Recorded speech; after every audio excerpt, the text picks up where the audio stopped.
8 अप्रैल 2025 मंगलवार के दिन यहाँ पर चैत्र माह के शुक्ल पक्ष की एकादशी यानी कि कामदा एकादशी का अत्यंत ही शुभ एवं मंगलकारी दिन पड़ने जा रहा है। हमारे शास्त्रों में ऐसी मान्यता है, चैत्र माह के शुक्ल पक्ष की एकादशी इस बार मंगलवार को आई है और मंगलवार के दिन एकादशी तिथि का पड़ना अपने आप में बेहद ही सौभाग्य की बात है। शास्त्रों में ऐसा वर्णित है कि इस दिन पर माता लक्ष्मी की पूजा करने से और गंगा स्नान, दान, पुण्य एवं तुलसी वाले जल का ये उपाय करने से साधक को बेहद ही शुभ एवं श्रेष्ठ फलों की प्राप्ति होती है। वहीं धन की प्राप्ति के लिए भी चैत्र महीने में पड़ने वाली शुक्ल पक्ष की एकादशी तिथि के दिन कुछ विशेष उपाय किए जाते हैं, जिनके बारे में हम आपको आज की इस वीडियो में बताने जा रहे हैं। दोस्तों, 8 अप्रैल मंगलवार के दिन यहाँ पर करीब 149 वर्षों के बाद अत्यंत दिव्य एवं दुर्लभ संयोग बनने जा रहा है, क्योंकि इस दिन चैत्र माह के शुक्ल पक्ष की एकादशी का दिन पड़ने जा रहा है, जिस वजह से इस दिन का महत्व बहुत ही ज्यादा होता है। और इस दिन 4 बड़े योगों का निर्माण होने जा रहा है, जो कि है रवि योग, सर्वार्थ सिद्धि योग, अमृत सिद्धि योग, धन लक्ष्मी योग और नारायण योग। और दोस्तों, इन 5 योगों के निर्माण की वजह से इस एकादशी तिथि पर भगवान विष्णु और महालक्ष्मी की असीम कृपा बरसने वाली है। और अगर इस दिन आप चुपचाप किसी को बिना बताए तुलसी माता के जल वाला यह उपाय कर लेते हैं, तो आपके जीवन में चल रही सभी समस्याओं का हल संपूर्ण रूप से हो जाएगा। इस बार चैत्र मास के शुक्ल पक्ष की एकादशी के दिन विभिन्न प्रकार के शुभ मांगलिक योगों का निर्माण होने जा रहा है, जिसमें कई दुर्लभ योग शामिल हैं, क्योंकि शास्त्रों के अनुसार अमृत सिद्ध योग में एकादशी तिथि का पड़ना बेहद ही दुर्लभ होता है। मान्यता है कि इसके गए शुभ कार्यों से जीवन में सुख समृद्धि आती है। दोस्तों, ऐसा कहा जाता है कि तुलसी के पौधे में कई देवी देवताओं का निवास होता है। किसी विशेष दिन पर, जैसे कि चैत्र माह के शुक्ल पक्ष की एकादशी तिथि पर तुलसी माता की अगर पूजा उपासना की जाए, तो व्यक्ति के सभी आर्थिक, मानसिक और घरेलू समस्याओं का निदान तत्काल रूप से हो जाता है। इस एकादशी पर विष्णु भगवान, माता तुलसी एवं शालिग्राम जी की पूजा की जाती है, क्योंकि इस दिन की गई पूजा आराधना से हमें कई गुना फल मिलता है और पूरे साल हमारे ऊपर उनकी कृपा बरसती रहती है। इसलिए इस दिन तुलसी माता से जुड़ा यह अचूक उपाय आपकी हर परेशानी को हल कर देगा, चाहे वह धन को लेकर हो या सेहत या संतान की प्राप्ति को लेकर हो। इसीलिए इस वीडियो को बिना भगाए अंत तक देखें, ताकि इस उपाय को करने के बाद आपका भाग्य प्रबल हो जाए, आपके नवग्रह आपका साथ देना शुरू कर दें, आपके घर की बरकत हो, आपके घर की उन्नति हो और भगवान श्री लक्ष्मी नारायण का आशीर्वाद हमेशा आप पर बना रहे। और अगर आप चाहते हैं कि श्री लक्ष्मी नारायण जी की कृपा से आपको जीवन की समस्त प्रकार की परेशानी से आपको मुक्ति मिल जाए, तो दोस्तों, पूरी सच्ची श्रद्धा और पूरे विश्वास के साथ इस वीडियो को लाइक कर दीजिए और कमेंट बॉक्स में लिख दीजिए जय श्री लक्ष्मी नारायण। और इस वीडियो को आप जितने लोगों तक पहुंचा सकते हैं उतने लोगों तक पहुंचा दीजिए, ताकि सभी लोगों का भला हो सके। और दोस्तों, कमेंट बॉक्स में अपनी राशि भी डाल दीजिएगा। आपकी राशि के अनुसार कोई भी ऐसा उपाय होगा जिसे करके आप इस एकादशी के दिन लाभ पा सकते हैं, तो वह आकर हम आपके कमेंट के रिप्लाई में बता देंगे।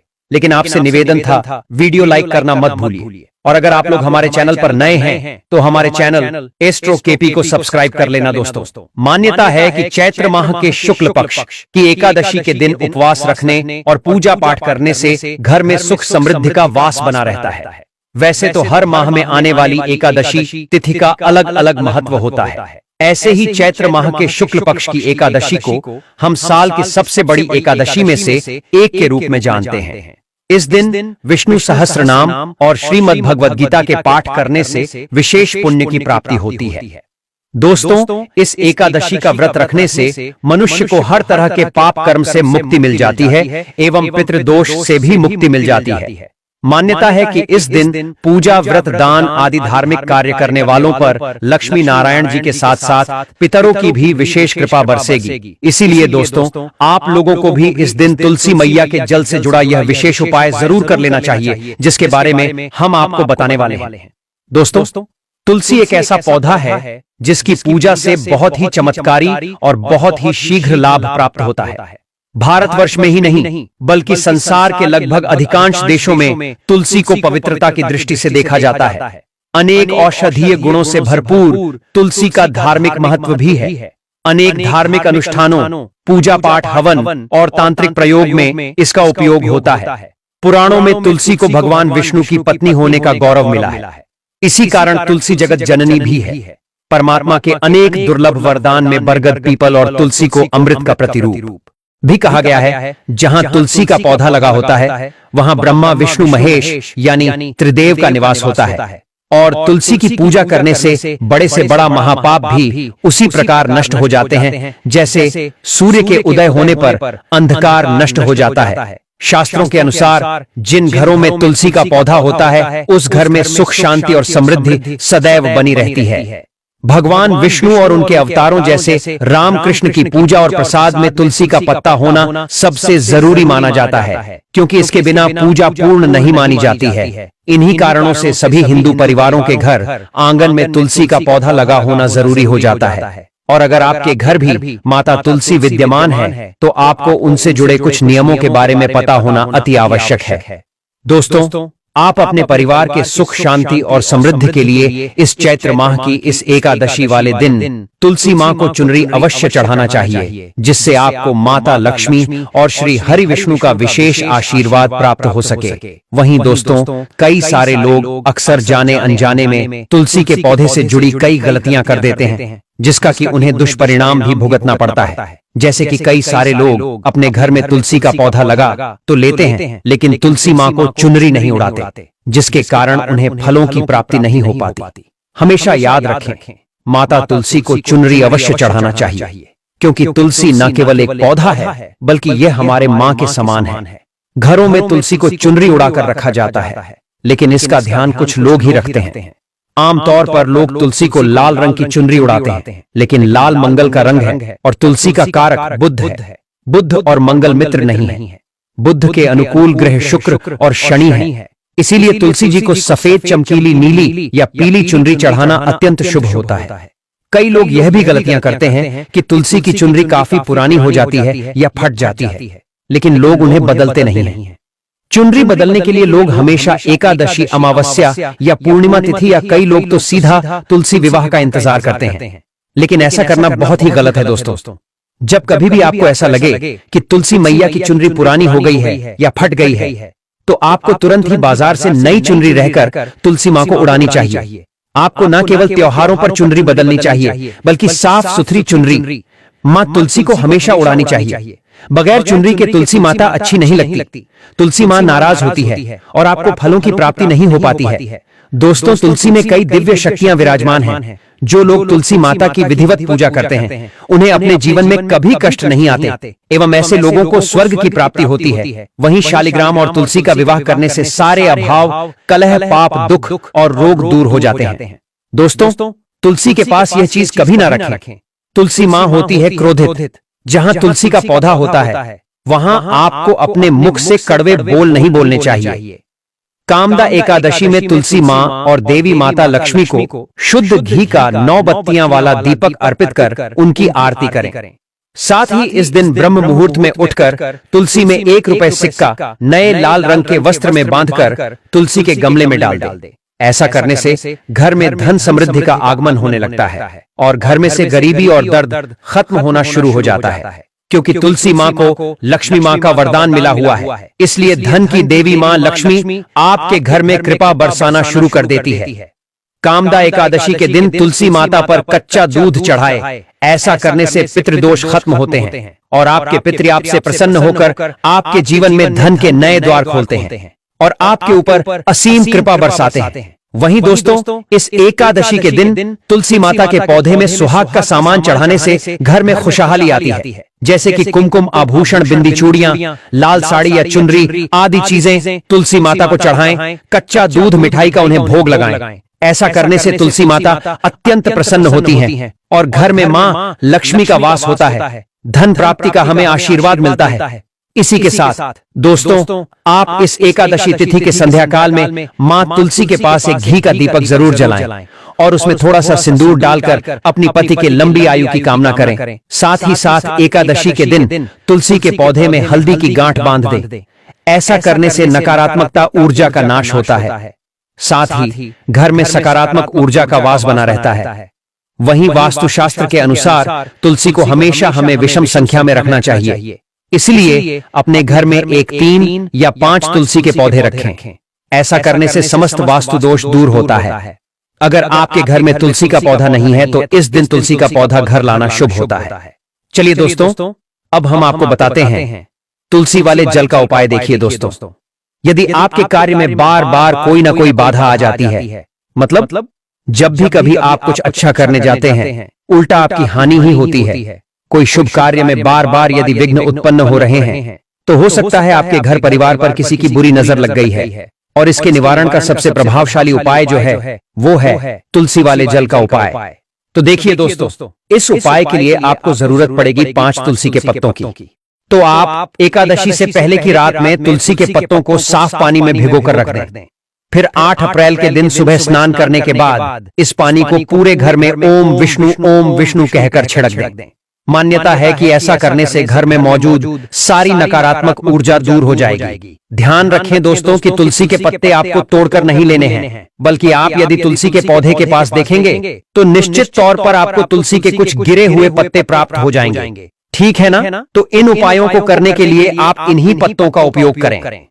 वहीं यदि आप व्यापारी हैं और आपको व्यापार में लगातार हानि हो रही है, तो आप अपने व्यापार में तरक्की के लिए शुद्ध पानी में तुलसी के 5 पत्तियों को डालकर 2 से 3 दिनों के लिए अपने व्यापार स्थल पर ही छोड़ दें। फिर इस पानी से दुकान, फैक्ट्री, ऑफिस, जो भी आपका व्यवसाय है वहां पर अच्छे से इसका छिड़काव करें। इस एकादशी तिथि आपके द्वारा किया गया बस इतना सा कार्य, बस इतना सा टोटका आपको व्यापार के शीर्ष पर पहुंचा देगा। वहीं यदि आपको अब ऐसा लगने लग गया है कि आपकी किस्मत बहुत ज्यादा खराब चल रही है, या यदि आपकी कोई ऐसी मनोकामना है जो पूर्ण नहीं हो पा रही है, या कोई विशेष मनोकामना है जैसे पुत्र प्राप्ति की या संतान के सुख समृद्धि की कामना यदि है, तो कामदा एकादशी के दिन इस एक उपाय से बेहतर आपके लिए और कुछ नहीं हो सकता। देखिए आपको करना क्या है कि सबसे पहले आपको इस एकादशी के दिन जो तुलसी के पत्ते नीचे गिरे हुए होते हैं तुलसी मैया के पौधे के पास, उन्हें आप उठा करके अच्छे से शुद्ध कर लें। कितने पत्ते लेने हैं आपको? तो इस उपाय के लिए भी आपको 5 पत्तियां ही लेनी हैं। उसके बाद तांबे या पीतल के लोटे में शुद्ध पानी लेकर उसमें तुलसी की ये पत्तियां डालें। इससे जल पवित्र और शुद्ध हो जाएगा। अब इस जल को आपको पूरे एक दिन यानी कि एकादशी वाले दिन पूरे समय भगवान के समक्ष रख देना है और अपनी मनोकामना भगवान को बता देनी है। फिर दूसरे दिन आप इस जल को ग्रहण करें। ध्यान रहे, यदि आपकी मनोकामना संतान प्राप्ति के लिए है तो इस जल को केवल दंपति को ही ग्रहण करना है। ठीक है ना? ये जल आपके लिए रामबाण साबित होगा और भगवान श्री हरि विष्णु जी की कृपा से आपको ओजस्वी संतान की प्राप्ति होगी। लेकिन यदि पूरे परिवार की सुख समृद्धि शांति के लिए आपने संकल्प किया है तो परिवार के सभी लोग इस जल को थोड़ा थोड़ा अवश्य ग्रहण कर लें। वहीं धार्मिक मान्यताओं के अनुसार कामदा एकादशी के दिन पितरों को श्राद्ध करें। इस दिन आप तुलसी के पेड़ की थोड़ी सी जड़ निकालकर एक कटोरे में रख लें। इसके बाद अपने दाएं हाथ के अंगूठे से उस जड़ पर 7 पर अपने पूर्वजों को याद करते हुए जल अर्पित करें। इसके बाद उस जल को अपने घर के सभी हिस्सों में छिड़क दें। जो पानी बच जाए उसे तुलसी के पौधे में डाल दें। ऐसा करने से आपके पितरों को तर्पण मिलेगा, जिसके वजह से आपके जीवन में चल रहे जो भी पितृ दोष होंगे वह सभी समाप्त हो जाएंगे। साथ ही इस दिन विधि विधान से की गई पूजा बहुत फलदायक सिद्ध होती है। इसलिए अगर आपके घर में तुलसी का पौधा नहीं है तो इस दिन तुलसी माँ को अपने घर ले आए, पर आपको कहीं से तुलसी के पौधे को उखाड़ कर नहीं लाना है। ऐसा करने से आपको दोष भी लग सकता है। हाँ, आप तुलसी के पौधे को गमला सहित खरीद कर अपने घर ला सकते हैं। उसमें कोई भी दिक्कत वाली बात नहीं है। ज्यादातर घरों पर रामा तुलसी ही लगाई जाती है जो हरे रंग की होती है। इस तुलसी के पौधे को उज्ज्वल तुलसी, श्री तुलसी और लकी तुलसी भी कहा जाता है। कहते हैं रामा तुलसी।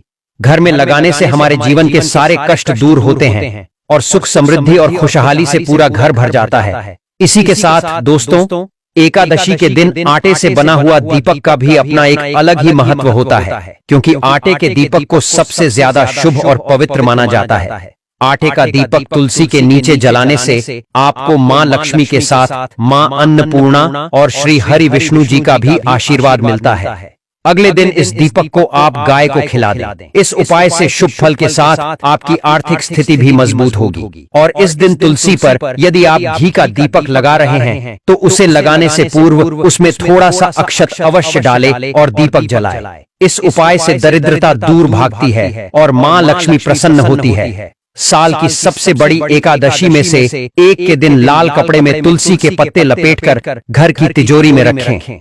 फिर पूजा के दौरान उन पत्तों को मां लक्ष्मी एवं भगवान विष्णु के चरणों में अर्पित करें। इसके बाद तुलसी के पत्तों के साथ ₹1 का सिक्का लाल कपड़े में लपेटकर अपने पर्स में रख लें। इससे धन लाभ के योग बनने लगेंगे। तो भक्तों, आइए जानते हैं इस 21 चावल के दानों के बारे में। लेकिन उससे पहले आपको चावल के दोनों को चढ़ाने के फायदे के बारे में अवश्य जान लेना चाहिए। भक्तों, जब भी कभी हम भगवान भोलेनाथ जी के ऊपर साबुत चावल के दाने समर्पित करते हैं, जिसे कि हम अक्षत कहते हैं, तो इससे हमारे जीवन की हर तरीके की समस्या, चाहे वह धन से जुड़ी हो या फिर संतान अथवा सेहत से जुड़ी क्यों ना हो, उसका निवारण भगवान भोलेनाथ तत्काल रूप से कर देते हैं। आपके जीवन में फिर कभी भी आपको धन दौलत की कमी का सामना नहीं करना पड़ेगा। इसलिए दोस्तों, वक्त निकाल करके इस वीडियो को शुरू से लेकर के अंत तक पूरा जरूर देख लेना, क्योंकि यह बहुत ही ज्यादा लाभप्रद वीडियो होने वाला है। दशमी तिथि के सिर्फ ये एक वीडियो को देखने के बाद आपको इस उपाय को करने के लिए कोई और वीडियो को देखने की जरूरत नहीं पड़ेगी। तो चलिए भक्तों, उपाय को शुरू करते हैं। देखिए, ये चैत्र माह के पावन महीने के दशमी तिथि का जो दिन होता है, इस दिन आपके पितृ आपके द्वारा किए गए उपायों से संतुष्ट होते हैं। और यदि आपने इस दिन उन्हें कुछ उपायों को करके प्रसन्न कर दिया, तो आपको अपने जीवन में ऐसे चमत्कारी बदलाव देखने को मिलेंगे जिसकी आपने स्वप्न में भी कल्पना नहीं करी होगी। बहुत सारे लोगों ने इस उपाय को किया भी है और उनको इस उपाय को करने का फल भी अति शीघ्र मिला है। अगर आप लोग भी इस उपाय को करना चाहते हैं तो आप इस उपाय को पहले अच्छे से समझ लेना, एकाग्र होकर ध्यान पूर्वक सुन लेना, उसके बाद करना। आपको इस उपाय का फल जो है 100% मिलेगा। और इस उपाय को मात्र कर लेने से आपके घर में चाहे किसी भी प्रकार की दुख और समस्या क्यों ना चल रही हो, चाहे पितृदोष के कारण आपको दुखों का सामना करना पड़ रहा हो या और भी कई कारण हो सकते हैं, जैसे आपकी कुंडली में मंगल दोष या शनि दोष भी हो सकता है, जिसकी वजह से यदि आपका बुरा वक्त चल रहा है तो हो सकता है आपके इष्ट आपसे नाराज हो, आपके पितृ आपसे नाराज हो, आपका सूर्य कमजोर हो। पर हमारे रहते हुए आपको अब तनिक भी चिंता करने की जरूरत नहीं है। यहां तक कि आप लोगों को अपने दोषों का पता लगाने की जरूरत नहीं है। बस पंडित जी द्वारा बताए गए इस उपाय को आपको दशमी तिथि के दिन कर लेना है। अब देखिए भक्तों, जब भी कभी हम कोई भी उपाय करते हैं तो हमें उससे जुड़े नियमों के बारे में जानकारी, मतलब उस एक उपाय को करने की विधि के बारे में ज्ञात होना ही चाहिए। इसलिए भक्तों, आप लोगों को यह जानना आवश्यक है कि आखिर यह उपाय किस समय करना है, किसको करना है और कैसे करना है। तो चलिए भक्तों, हम आगे वीडियो में एक एक कर सारी चीजों को समझने का प्रयास करते हैं। लेकिन उससे पहले अगर आप भी अपने जीवन में भगवान भोलेनाथ जी की असीम कृपा प्राप्त करना चाहते हैं